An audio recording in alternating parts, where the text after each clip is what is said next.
Один из важных праздников – Национальный день донора – отмечается в России сегодня. Этот день посвящен в первую очередь самим донорам, людям, которые безвозмездно сдают свою кровь во благо здоровья и жизни совершенно незнакомых людей.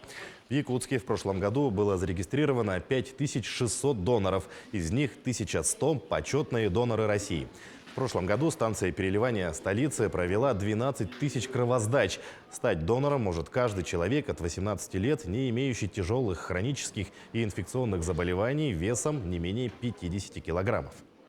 Лично для себя я этот выбор, чтобы сдавать кровь, сделал более 10 лет назад и регулярно, каждый год, несколько раз прихожу и сдаю кровь абсолютно бесплатно, чтобы помогать людям.